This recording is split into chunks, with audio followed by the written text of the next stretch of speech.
Hello, you're here with us on episode 21 with the Grocery Guru, Andrew, our Grocery Guru. How are you?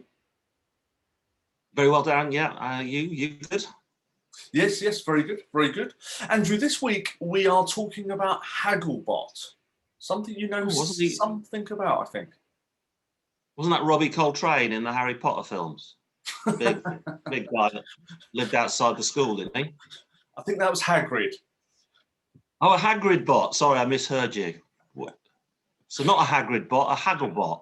We're talking about Hagglebot. So I've got this piece that I've done some research on with Hagglebot. And what I'd like to do is get your take as the grocery guru on what's happening in the world of supermarkets, haggling, negotiating. So I'm going to read some of this out. But before I do, what's your understanding of Hagglebot? Well, I suppose it's this new sort of AI, artificial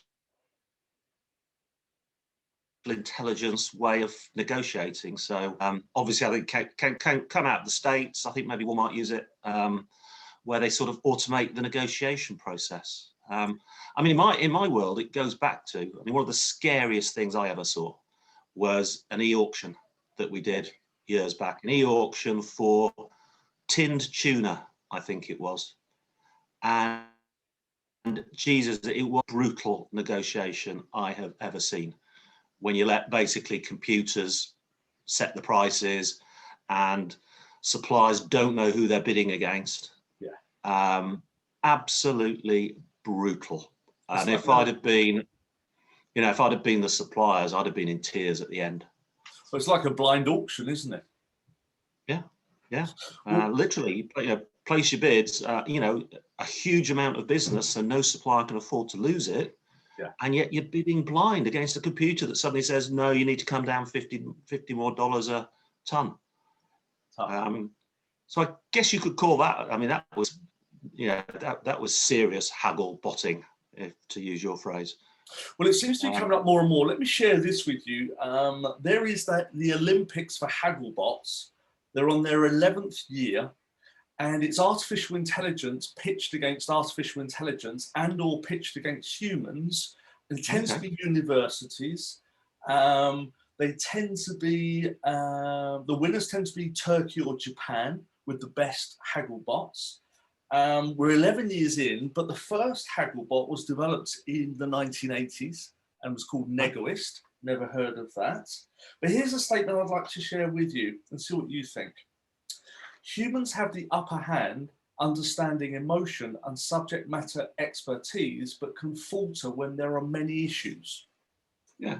I mean, if you think about it, when you bid on eBay for something, that's a sort of electronic negotiation, isn't it? You place your bid and then you get told, oh, you've been outbid. Yeah. And that works in a very black and white linear way.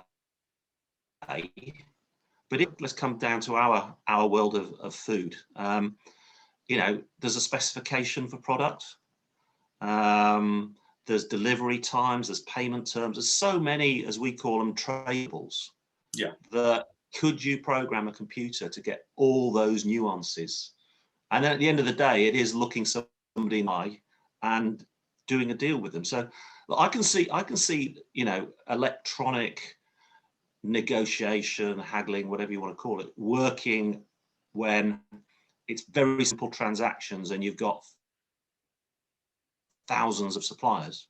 I can see it being beneficial to an organization to use almost like tick box buying. And in the last week, there's been a few news items where a particularly large online player has been sending out sort of tick box requests for terms of doing business. Now, in my day, it used to be called something like grenade phishing. Grenade phishing.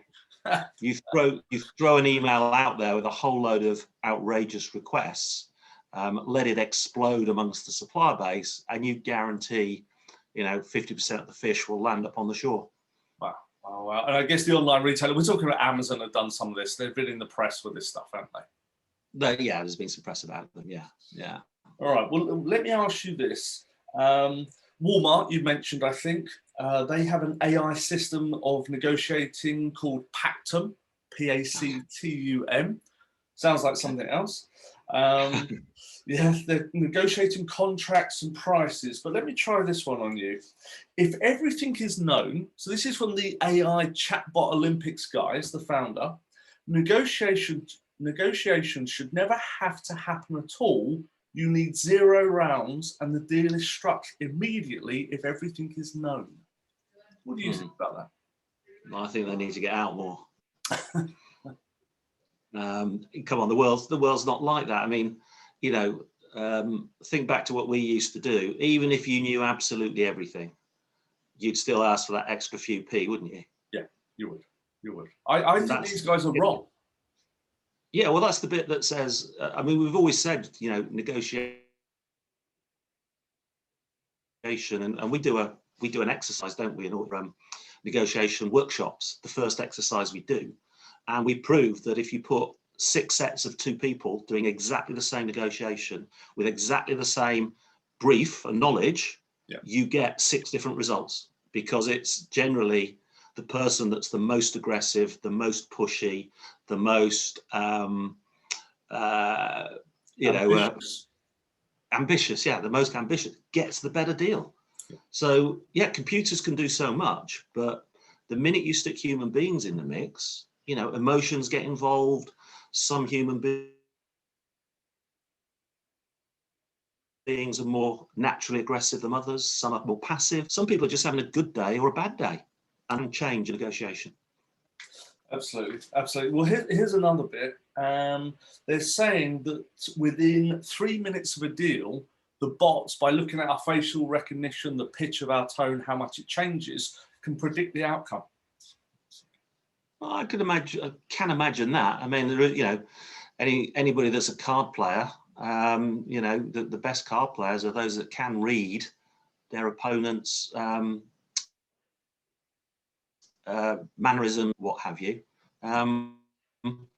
You know, we've never got into that. I've never got into that sort of that side of negotiation, the way, you know, the way people look and behave. But you do tend to pick up, don't you, whether somebody's comfortable. You know, I remember we always talk about, you know, never look comfortable in a negotiation. If you're sitting back in your chair with your arms folded and your feet up with a great big Monte Cristo cigar, you're possibly making too much money.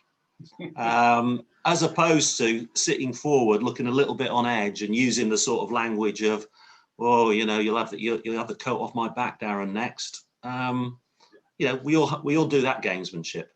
Well, between this, I think that makes us very good trainers. I'm very interested in the behavioural side of it rather than the techniques. So I'm interested in that body language that says, what are you really saying to me? And those little words that we use, which are about 21%, which really means it's not 21%, it's much, much more or much, much less.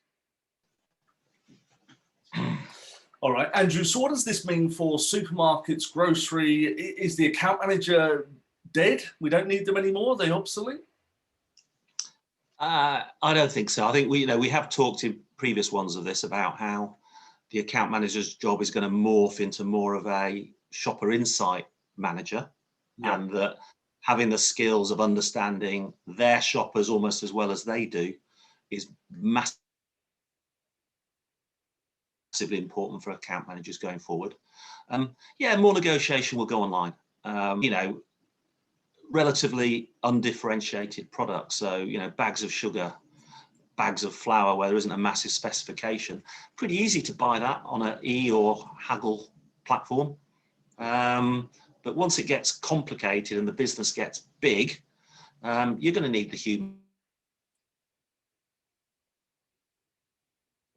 Andrew, I think we've just... Oh, sorry. The broadband's just catching up. Slight glitch, but I think I got the gist of what you were saying. Horses for courses. Yeah, there does seem to be a bit of a delay. I hope the recording's better. All right. I think we were talking about horses for courses there in terms of negotiation. If you've got a very standard basic product, then it's likely more e-auction. Something a bit more complex is going to be more negotiating with a human. And then we've got shopper insight, which is going to be the real battleground for the future. All right. Andrew, I think we've lost your broadband. So we're going to bring that to a close and we'll talk to you next week. Take care.